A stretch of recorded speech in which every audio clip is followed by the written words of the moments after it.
ஆற்றல் மிகு குழந்தைகளுக்கு எனது உயிர் வணக்கங்கள். நாம் இன்னைக்கு 10th standard social science history unit 2ல the world between two world wars அப்படின்றத தான் பார்க்க போகிறோம்.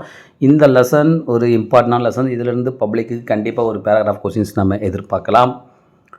லேர்னிங் அப்ஜெக்டிவ்ஸில் இந்த லெசன்லேருந்து நம்ம என்னென்னலாம் கற்றுக்க போகிறோம் அப்படின்றத சொல்லியிருக்காங்க. என்னென்னா to acquaint ourselves with, நாம் என்னெல்லாம் தெரிந்து கொள்ள போகின்றோம், நமக்கு என்னெல்லாம் தெரிய வரப்போகின்றது அப்படின்றனாக்க the post world war 1 developments leading to the great depression. இப்போ முதல் உலகப் போர் முடிந்த பிறகு எதெல்லாம் காரணமாக அமைந்தது, பெருவாரியாக வளர்ந்து கொண்டே போச்சு உலக பெருமந்தத்திற்கு அப்படின்றதையும், தி unjust provisions of Treaty of Versailles and the rise of fascist government led by Mussolini in Italy and Hitler in Germany. அப்போ இந்த ட்ரீட்டி ஆஃப் வெர்சைல்ஸுக்கு அப்புறம் ஃபேசிஸ்ட் என்கின்ற அரசாங்கம் எப்படி உருவாச்சு முசோலினினால் இட்டாலியில், அதே நேரத்தில் ஹிட்லர் எப்படி ஜெர்மனியில் உருவானார் அப்படின்ற விஷயத்தையும், anti colonial struggles and the decolonisation process in the colonised world, case studies of Indo French in South East Asia and India in South Asia.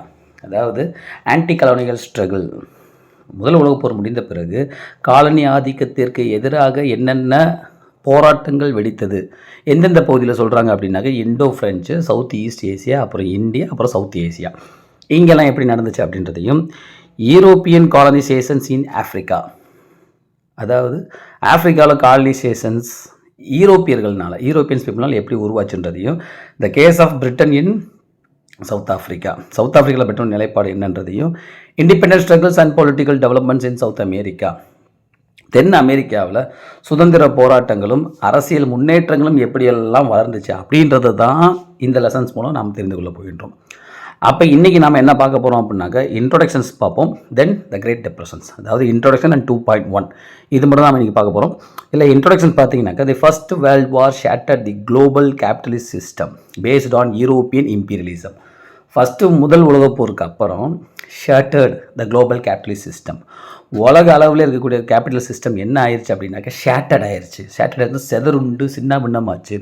எதனால அப்படின்னாக்கா யூரோப்பியன் இம்பீரியலிசத்தினால. The European powers were gravely weakened by the வார்.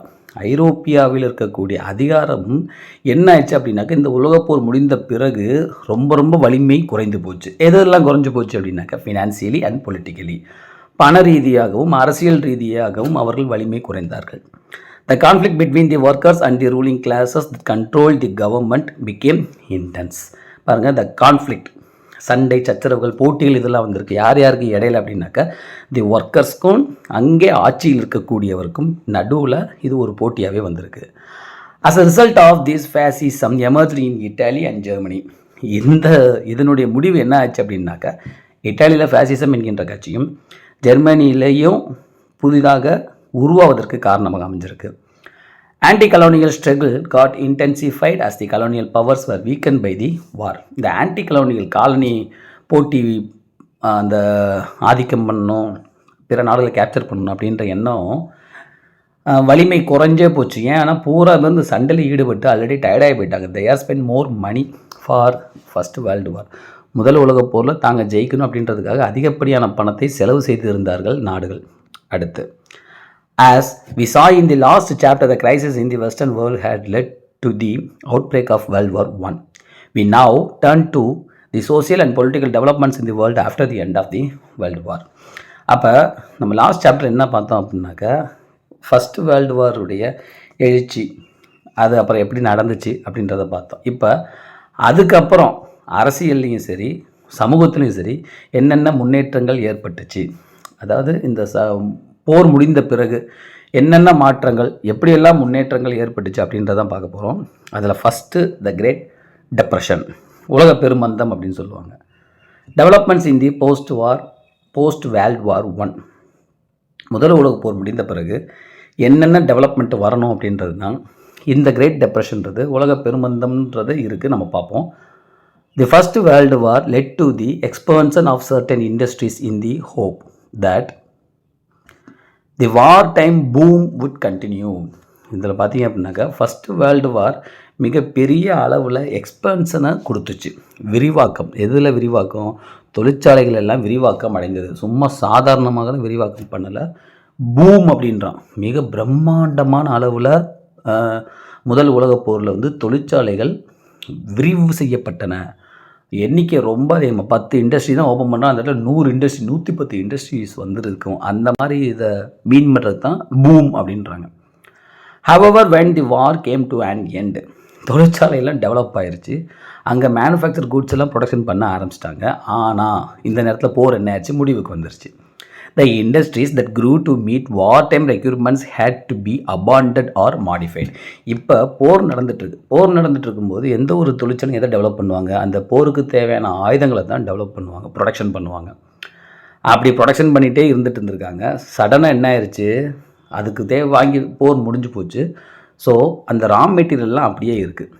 இப்போ அது என்ன பண்ணணும் அப்படின்னு பார்த்தாக்க, அதுதான் என்ன பண்ணுறாங்க, இந்த industries that grew to meet war time requirements, அந்த வார் டைம் ரெக்யூர்மெண்ட்ஸுக்காக வாங்கின பொருளை டு பி அபாண்டட், அதை அப்படியே போடுற மாதிரி இருக்குது, இல்லைன்னா அதை மாடிஃபை பண்ணுற நிலைமைக்கு தொழிற்சாலைகள் ஆளாகின்றன. The situation was made worse by the political complications caused by the Treaty of Versailles. அதே நேரத்தில் சிச்சுவேஷன்ஸ் ரொம்ப ரொம்ப பேடாக, அரசியல் நிலைமை மிகவும் மோசமடைந்து போய்விட்டன. ஏன்னாக்கா வெர்சைல்ஸ் ட்ரீட்டி அப்படின்ற ஒரு ஒப்பந்தத்தில் கையெழுத்து போட்டிருந்தாங்க முதல் உலகப் போர் முடிவில். இது அவர்களை மேலும் பலவீனப்படுத்தியது. A new wave of economic nationalism which expressed itself in protectionism or in tariff barriers affected world trade. இப்போ புதியதாக தேசியம், ஏன் நாடு அப்படின்ற ஒரு தேசப்பற்று மிக்க ஒரு விஷயம் அங்கே ஸ்ப்ரெட் ஆக ஆரம்பிக்குது. அப்படி ஸ்ப்ரெட் ஆகிறதுனால பொருளாதாரத்தில் ஒரு மிகப்பெரிய ஒரு பிரச்சனை ஏற்படுகின்றது. அங்கே ஒரு பாதுகாப்பற்ற ஒரு நிலைமை வந்து நிலவுகின்றது. இது வந்து உலக அளவில் இருக்கக்கூடிய வர்த்தகத்தை முழுவதுமாக பாதிச்சு போச்சு. சண்டை போட்டிருக்கான். ஒவ்வொரு நாடும் வெற்றி பெற்ற நாடுகளுக்கும் பிரச்சனை இருந்துச்சு, தோற்ற நாடுகளுக்கும் பிரச்சனை இருந்துச்சு. வெற்றி பெற்ற நாடுகள் எக்கனாமிக்கில் வீக்காக போயிட்டான். தோற்று போன நாடுகள் என்ன ஆச்சு, நம்ம தோல்விக்கு காரணம் நம்ம ராஜா நம்மளை ஒழுங்காக வழி நடத்தலை அப்படின்ற எண்ணத்தில் உட்கார்ந்துட்டுருக்கான். அதனால் அந்த தேசப்பற்று அப்படின்ற ஒரு விஷயம் அங்கே அதிகப்படியாக எழுச்சி பெறுகின்ற காரணத்தினால இப்போ அங்கே ஒரு நாடு மற்ற நாட்டின் மீது நம்பிக்கை வைக்கலை. எதில் ட்ரேட் பண்ணணும் அப்படின்றதுக்கான ஒரு நம்பிக்கையே இல்லாமல் ஒரு நிலைமை அங்கே இருந்துட்டு இருந்திருக்கு. The war also placed a heavy burden to debt on every European country. இந்த போர் மிகப்பெரிய ஒரு பேர்டன், ஒரு கஷ்டத்தை கொடுத்துருக்கு ஒவ்வொரு ஐரோப்பிய நாடுகள்கிட்டையும். இப்போ நான் stock market crash in the US, இந்த மாதிரி சுச்சுவேஷன் ஸ்டாக் மார்க்கெட் கிராஷ் ஆகுது. ஸ்டாக் மார்க்கெட் கிராஷ் ஆகுது எப்படி அப்படின்னா, the first huge crash occurred on 24 October 1929. 1929 October மாதத்தில் தான் 24 நடக்குது. The discourage investors and consumers to such an extent that more and more people began to sell their shares and dispose of their stocks. உலகப்போர் நடக்குது. பொருளெல்லாம் என்ன பண்ணிட்டாங்க, stock வாங்கி வைக்க ஆரம்பிச்சிட்டாங்க ஷேர் போட்டு. ஏன் அப்படின்னாக்கா, போர் நடக்குது, வேணுன்றப்ப எப்போனாலும் என்ன பண்ண அந்த பொருளை நம்ம சேல்ஸ் பண்ணலாம், அப்போ நம்ம நினைக்கிற விலைக்கு விற்கலாம் என்கின்ற எண்ணத்தில் எல்லாருமே என்ன பண்ண ஆரம்பிக்கிறாங்க, பையர்ஸும் சரி, செல்லர்ஸும் சரி, கன்சியூமர்ஸ் சரி, இன்வெஸ்டர்ஸ் எல்லாருமே பொருளை வாங்கி வைக்க ஆரம்பிச்சிட்டாங்க. இப்போ ஒரு கட்டத்தில் திடீர்னு வார் என்ன ஆயிடுச்சு, நின்று போச்சு. இப்போ வார் நின்னானதுக்கப்புறம் போர்க்காலத்தில் உபயோகப்படுத்த வேண்டிய அந்த பொருட்களோட தேவை என்ன ஆகும், ஆட்டோமேட்டிக்காக குறைஞ்சி போயிடும். ஸோ அதனால் இப்போ என்ன ஆகுது, எல்லாருமே வந்து தங்களது பொருளை விற்க ஆரம்பிக்கின்றார்கள். அதான் began to sell their shares and dispose of their stocks. இப்போ இங்கே அதான் பிரச்சனை, எல்லாருமே விற்கணும்னு முடிவெடுத்துட்டாங்க. But there were no buyers. அங்கே எவன் வாங்குவான், ஏன்னா பூரா போர் காலகட்டத்திற்கு உபயோகப்படுத்துவதற்காக வாங்கப்பட்ட பொருட்கள். போரே முடிஞ்சு போச்சு. அப்போ அங்கே அதை வச்சு என்ன பண்ண போகிறான். This was followed by the failure of American banks. American banks முழுமையாக தோல்வியை சந்தித்தது. The American finances were forced to withdraw their own funds invested abroad. அவங்களுடைய காசு வெளிநாடுகளில் இன்வெஸ்ட் பண்ணியிருந்தாங்க பாருங்கள், அந்த பணத்தை கூட அவங்களால் எடுக்க முடியாத ஒரு நிலைமைக்கு அமெரிக்கன் பேங்க்ஸ் என்ன ஆகி போச்சு, திவாலாகி போகல, நஷ்டத்தை சந்திக்க நேரிட்டது. இப்போ breakdown of the international system of exchange. இப்போ இன்டர்நேஷ்னல் அளவில் ஏற்படக்கூடிய எக்ஸ்சேஞ்சஸ் இருக்குது பார்த்துருக்கீங்களா, பொருளை கொடுத்து பொருளை வாங்குறது, பணத்தை கொடுத்து பொருளை வாங்குறது. இந்த எக்ஸ்சேஞ்சஸில் வந்து சில ட்ராபேக்ஸ் இருக்குது. அதை எப்படி பிரேக் டவுன் பண்ணியிருக்காங்க அப்படின்னாக்க, despite emergence measures such as cut backs in expenditure and increased taxation, the situation did not improve in England. பாருங்கள், இந்த எமர்ஜென்சி மெஷர்ஸ் என்ன நடந்திருக்கு அப்படின்னாக்கா, கட் பேக் இன் எக்ஸ்பெண்டிச்சர்ஸ், செலவுகளை குறைச்சோம், இன்க்ரீஸ் டாக்ஸஸ், மக்கள் மீது வரிகளை அதிகமாக விதித்திருந்தாலும் இங்கிலாண்டில் எந்த ஒரு சிச்சுவேஷனும் நல்ல நிலைமைக்கு வரலை, இம்ப்ரூவ் ஆகவே இல்லை. So England decided to leave the gold standard. தங்கத்தின் மீது அவங்க வச்சுருக்கக்கூடிய ஒரு இதை என்ன பண்ணுறாங்க, ஸ்டாப் பண்ணுறாங்க. கோல்டு ஸ்டாண்டர்ட் அப்படின்னாக்கா ஒவ்வொரு நாட்டிலையும் எவ்வளவு கோல்டு ஸ்டாக்கில் இருக்கோ அந்த ஸ்டாக்குக்கு ஏற்ற அளவுக்கு தான் என்ன பண்ணணும், கரன்சியாக ப்ரொடியூஸ் பண்ணணும். இது வந்து இதுதான் ரியாலிட்டி. இப்போ என்ன பண்ணுறாங்க, காசு வேணும் அப்படின்றதுக்காக தங்கத்தின் அளவை விட அவர்கள் அதிகமாக பணத்தை என்ன பண்ணுறாங்க, உற்பத்தி பண்ண ஆரம்பிக்கின்றாங்க. அதுதான் அந்த என்ன பண்ணுறாங்க, அதை டிசைட் பண்ணி அதை லீவ் பண்ணிட்டாங்க கோல்டு ஸ்டாண்டர்ட் அப்படின்றத. Immediately a great number of countries left the gold standard. இதே மாதிரி எல்லா நாடுகளும் என்ன பண்ணிட்டாங்க, அந்த கோல்டு ஸ்டாண்டர்ட் லெஃப்ட் பண்ணிட்டாங்க, அது வந்து வெளியே வந்துட்டாங்க. ஏன்னா எல்லா நாட்டுக்கும் காசு தேவை, பணம் இருந்தால் மட்டும்தான் அடுத்த வேலையில் ஈடுபட முடியும். இப்போ கோல்டு ஸ்டாண்டர்டை வச்சு நம்ம உட்காந்துட்டே இருந்தோம் அப்படின்னாக்கா நம்மளை மாதிரி முட்டாள் எவனுமே இருக்க மாட்டான்னு சொல்லிட்டு எல்லா நாடுகளும் இந்த கோல்டு ஸ்டாண்டர்ட் என்ன பண்ணிட்டாங்க, அதை விட்டு வெளியே வந்துட்டாங்க. அப்போ என்ன அர்த்தம் அப்படின்னா, 100 கோடி ரூபாய்க்கு அவன்கிட்ட கோல்டு இருந்துச்சுன்னா அவன் இப்போ வரைக்கும் 100 கோடி தான் கோல்டு இருக்குன்னா 100 கோடிக்கு தான் காசு வச்சுருக்கணும், கரன்சி ப்ரொடியூஸ் பண்ணணும். ஆனால் 100 கோடி ரூபாய்க்கு கோல்டு இருக்குது அப்படின்னாக்கா 200 கோடிக்கு என்ன பண்ணியிருக்கலாங்க, கோல்டை ப்ரொடக்ஷன் பண்ணி வச்சுக்கலாம் அப்படின்ற எண்ணம் உருவாகுது. Each nation adopted a policy to protectionism and devaluations of currency. இப்போ அவங்களுடைய பாதுகாப்பினை கருத்தில் கொண்டு ப்ரொடெக்ஷனிசம்ஸ் அண்ட் டிவேல்யூவேஷன்ஸ் அதாவது கரன்சிக்கு உண்டான அந்த பாதுகாப்பு தன்மையையும் அதனுடைய வேல்யூஷன்ஸை என்ன பண்ணுறாங்க, விடுத்து அவங்க வெளியே வர வேண்டிய ஒரு நிலைமைக்கு ஆயிடுச்சு. இப்போ இந்த டிவேல்யூஷன் வந்தனால devaluations forced creditors to stop lending. அப்போ கடன் கொடுத்தவங்க என்ன பண்ண வைக்கிது, இங்கே கடன் கொடுக்க விடாமல் தடுத்து நிற்கின்றது. This let to the world wide credit contractions. இப்போ இது உலகம் முழுவதும் என்னது, ஒருவருக்கு ஒரு மாறி மாறி கடன் வாங்கி கொள்ளக்கூடிய ஒரு நிலைமையை ஏற்படுத்துகின்றது, தொடர்பினை கொண்டு வருகின்றது. thus the defensive measures adopted by various nations to safeguard their economic interest led to an unprecedented decline in world economic activity. அப்போ உலகத்தில் இந்த பொருளாதார நடவடிக்கைகளில் ஈடுபடுறாங்க பார்த்துருக்கீங்களா, அப்படி ஈடுபடுகின்ற பொழுது நமக்கு என்ற ஒரு பாதுகாப்பு தன்மை வேணும் என்பதற்காக அதில் ஒரு வழிமுறை தான் இந்த வழிமுறை, டிஃபென்சிவ் மெஷர்ஸ். பாதுகாப்புக்காக என்ன பண்ணுறாங்க, இந்த வழிமுறையை உலகில் இருக்கக்கூடிய பல நாடுகளும் பின்பற்ற ஆரம்பித்து விடுகின்றது. as its effect was deep and prolonged, economics and historians call it the Great Depression. அப்போ இந்த ஒரு ப்ராசஸில் இருந்து பழைய நிலைமைக்கு திரும்பி வருவதற்கு ஒரு குறிப்பிட்ட காலகட்டம் ஒரு நீண்ட காலம் எடுத்திருந்திருக்கின்றது. இந்த நீண்ட காலகட்டத்தினை பொருளியல் நிபுணர்களும் வரலாற்று ஆய்வாளர்களும் இது என்னன்னு சொல்கிறாங்க, கிரேட் டெப்ரெஷன் அப்படின்னு சொல்கிறாங்க. கோல்டு ஸ்டாண்டர்ட்னா என்னென்னா, இந்த ப்ளூ பாக்ஸில் கொடுத்துருக்குறாங்க. மேபி பப்ளிக்கில் கேட்குறதுக்கு வாய்ப்பு இருக்குது, கம்பல்சரி கொஸ்டின் 2 மார்க்லேயோ இல்லை 1 மார்க்லேயோ கேட்குறதுக்கு வாய்ப்பு இருக்குது. Gold standard is a monetary system where a country's currency. அதாவது ஒரு கோல்டு ஸ்டாண்டர்ட் என்னன்னாக்கா அது ஒரு பண பரிவர்த்தனை உருவாக்கக்கூடிய பணம் சம்பந்தமான ஒரு முறையினை குறிக்கின்றது. இது என்னென்னா, கண்ட்ரிஸ் கரன்சி ஒரு நாட்டினுடைய பணம், இல்லைன்னா பேப்பர் பணம் பேப்பரில் வச்சுருக்காங்க பார்த்துருக்கீங்களா, paper money carried a value. அது எந்த அளவுக்கு வேல்யூவில் இருக்கணும் அப்படின்னாக்கா டைரக்ட்லி லிங்க் டு கோல்டு. அவங்க எந்த அளவுக்கு கோல்டு வச்சுருக்குறாங்களோ அந்த அளவிற்கான கரன்சியோ ஆர் பேப்பர் மணியோ தான் வச்சுருக்கணும். இதுதான் கோல்டு ஸ்டாண்டர்ட். இப்போ repercussions in politics. The depression change the political conditions in several countries.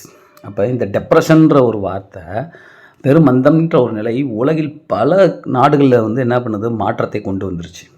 In England the Labour party was defeated in the general election of 1931.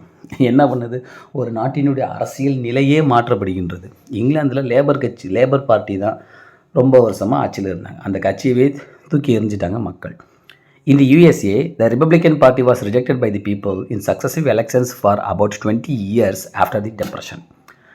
கிட்டத்தட்ட 20 வருஷமாக குடியரசுக் கட்சி தான் அமெரிக்காவில் ஆட்சியில் இருந்துச்சு. அந்த கட்சியை என்ன பண்ணிட்டாங்க, மக்கள் தூக்கி எறிந்து விட்டார்கள். அதுக்கு பின்னால் நடந்தக்கூட, அதாவது டெப்ரெஷனுக்கு அப்புறம் நடந்த எலெக்ஷனில் மக்கள் என்ன பண்ணுறாங்க, இந்த மாதிரியான முடிவுகளை எடுக்க ஆரம்பிக்கின்றார்கள். இந்த மாதிரி ஒரு கட்டத்தில் தான் ஒவ்வொரு நாட்டிலையும் ஒவ்வொரு விதமான கட்சிகள் ஆட்சிக்கு வருகின்றன. கட்சிகள் சொல்லலாம், இல்லை டிக்டேட்டர் சொல்லலாம், இல்லை மன்னராட்சி சொல்லலாம், இல்லை புதிதாக வரக்கூடிய ஒரு ஜெனரல் லீடர் யாரோ ஒருத்தர் என்ன பண்ணுறாங்க, ஒவ்வொரு நாடுகளிலும் ஒவ்வொரு விதமான தலைவர்கள் ஒவ்வொரு விதமான கருத்துக்களுடன் ஒவ்வொரு விதமான கொள்கைகளுடன் ஆட்சியில் உட்கார வைக்குது. ஒவ்வொரு இடத்துலையும் ஃபஸ்ட்டு வருடம் முடிஞ்சால் ஒவ்வொரு இடத்துலையும் ஒரு பிரச்சனை. சரிங்களா?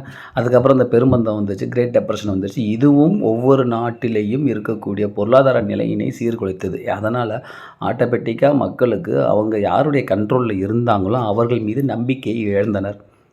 ஆஹா! புதுசா எவனா வந்தா நல்லா இருக்கும்டா, பிரம்மாண்டமா இருக்கும்டா அப்படின்னு எதிர்பார்த்து உட்கார்ந்துட்டு இருந்த நிலையில தான் ஒவ்வொரு நாட்டிலேயும் ஒவ்வொரு விதமான தலைவர்கள் பின்னாடி மக்கள் என்ன பண்ணுறாங்க, அணி அணியாக திரள ஆரம்பிக்கின்றார்கள். அப்படி வந்த அந்த தலைவர்கள்லாம் யார் யார், அவங்களுடைய கொள்கைகள் என்னென்ன, அவங்க என்ன விதமான கட்சியிலேருந்து வந்தாங்க, கட்சிகளை சொன்னாங்க, கொள்கைகளை உருவாக்கி கொடுத்தாங்க அப்படின்றத நம்ம நாளைக்கு பார்க்கலாம்.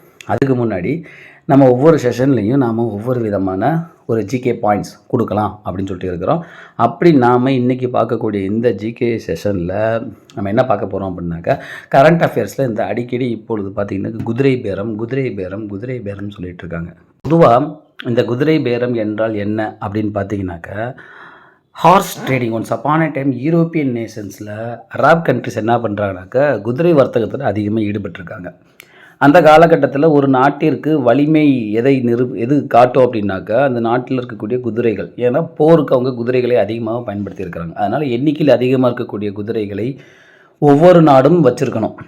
அப்படி இருந்துச்சுன்னா அந்த நாடு பணக்கார நாடாக பார்க்கப்படுகின்றது. அதே நேரத்தில் வலிமை பொருந்திய ஒரு நாடாகவும் பார்க்கப்படுகின்றது. இப்படி இருக்கும்போது குதிரையை வாங்கணும். குதிரையை வாங்குகின்ற பொழுது குதிரையை விலை பேசுவதற்கு ஒரு பேரம் நடத்தப்படுகின்றன. அந்த பேரம் நடத்துறது எப்படி இருக்குன்னாக்கா, அந்த இடத்துல வாங்குறவனுக்கு விற்பவனுக்கும் இடையே விற்பவன் என்ன பண்ணுறான், அதிகமாக லாபம் வரணும்னு நினப்பான். வாங்குறவன் என்ன பண்ணுவான், குறைந்த காசுக்கு அதிகமான குதிரையை வாங்கணும் அப்படின்னு நினப்பான். இந்த இடத்துல அவர்களுக்கு இடையேயான ஒரு பேச்சுவார்த்தை, இதைத்தான் குதிரை பேரம் அப்படின்னு சொல்கிறாங்க. இந்த குதிரை பேரத்தை ஏன் இப்போ சொல்கிறாங்க அப்படின்னாக்கா, பணத்தை கொஞ்சமாக செலவு செஞ்சு அதிகமான குதிரை வாங்கணும் அப்படின்றதையும், குதிரைகளை அதிகமான லாபத்திற்கு குதிரைகளை விற்று அதிகமான பணம் சம்பாதிக்கின்ற எண்ணத்துலையும் 2 பேர் ஈடுபடுறாங்கல்ல, அதை இப்போ அரசியல் வட்டாரத்தில் இதை ஒரு வழக்கு சொல்லாக அரசியல்வாதிகள் பயன்படுத்த ஆரம்பிச்சிட்டாங்க. அதாவது வெற்றி பெற்ற கட்சி, தோல்வியுற்ற கட்சி 2 கட்சியும் இருக்கும். இதில் வெற்றி பெற்ற கட்சி மெஜாரிட்டி வாங்கலை அப்படின்னாக்கா, அல்லது தோல்வியுற்ற கட்சி வெற்றி பெற்ற கட்சியில் இருக்க ஆட்களை நம்ம பக்கம் கூப்பிடணும் அப்படின்றதுக்காக பார்த்தீங்களா, மொத்தத்தில் 2 பேருமே நடத்தும். ஜெயித்தவன் தோத்தவன் பக்கம் போகிறதுக்கும் வாய்ப்பு இருக்குது, தோத்தவன் ஜெயித்தவன் பக்கம் போகிறதுக்கும் வாய்ப்பு இருக்குது. இது 2ல் எப்போ வேணாலும் நடக்கலாம். அப்படி நடக்கும் பொழுது பணத்தை ஆசை காட்டியோ ஒரு கட்சியில் இன்னொரு கட்சியை சேர்ந்த அந்த எம்எல்ஏவையோ மந்திரியையோ பண ஆசை காட்டி அல்லது பதவி ஆசை காட்டி, இது 2மே முடியலை அப்படின்னு தனது அதிகார பலத்தை காட்டி ஏதோ ஒரு விதத்தில் அவர் இருக்கின்ற கட்சியிலிருந்து தன் பக்கம் இழுத்தாங்க அப்படின்னா அதுக்கு பேர் குதிரை பேரம் என்று சொல்லப்படுகின்றது. முக்கால்வாசி இதில் அதிகாரத்துக்கு யாருமே என்ன பண்ண மாட்டாங்க, அடிபணிய மாட்டாங்க. ஆனால் இந்த பண ஆசையோ பதவி ஆசையோ அரசியலில் இருப்பவர்கள் குதிரை பேரத்தில் ஈடுபடுவதாக நம்பப்படுகின்றது. அப்படி யாரெல்லாம் ஈடுபடுறாங்க இல்லையா அப்படின்றத நம்ம டெய்லி நியூஸ் பார்க்கும்போது தெரியும். ஒருத்தர் இந்த கட்சியிலேருந்து இந்த கட்சிக்கு போகிறாங்க அப்படின்னாக்கா எதுக்கு போகிறாங்க, என்ன போகிறாங்க அப்படின்னு நம்ம யோசிக்கணும். நல்லதுக்கு போகிறாங்களா, கெட்டதுக்கு போகிறாங்களா, இல்லை பணம் சம்பாதிக்க போகிறாங்களா, இதெல்லாம் நாம் தான் யோசித்து என்ன பண்ண முடியும். நம்ம மனசுக்குள்ளே எல்லாத்துக்கும் ஒரு சிந்திக்கக்கூடிய ஒரு ஆற்றல் இருக்கின்ற அந்த சிந்தனையை பயன்படுத்தி ஒரு கட்சியில் இன்னொரு கட்சிக்கு எதற்காக போகின்றார்கள். அப்போ இந்த கட்சி குதிரை பேரத்தில் ஈடுபட்டிருக்குமா, இல்லை இவங்க குதிரை பேரத்துக்கு இங்கே ஈல்டாக இருப்பாங்களா, அடிமணிந்து போயிருப்பாங்களா அப்படின்றதான் நாம் தான் என்ன பண்ணணும், யோசிக்க வேண்டும். இதுதான் குதிரை பேரம். இதுதான் இன்றைக்கி நம்மளுடைய டாப்பிக்கில் நாம் தெரிந்து கொண்டிருக்கக்கூடிய ஜிகே பாயிண்ட். ஸோ நாளைக்கு நம்ம 2.2 செகண்ட் லெசனில் 2.2 பாயிண்ட் பார்க்கலாம். அது வரைக்கும் வெயிட் பண்ணிகிட்ருங்க. நான் இருப்பதற்கான அடையாளம் இன்று தெரியாது என்று குறிப்பிட விரும்பின உங்கள் குட்டி. Bye bye, take care, love you all.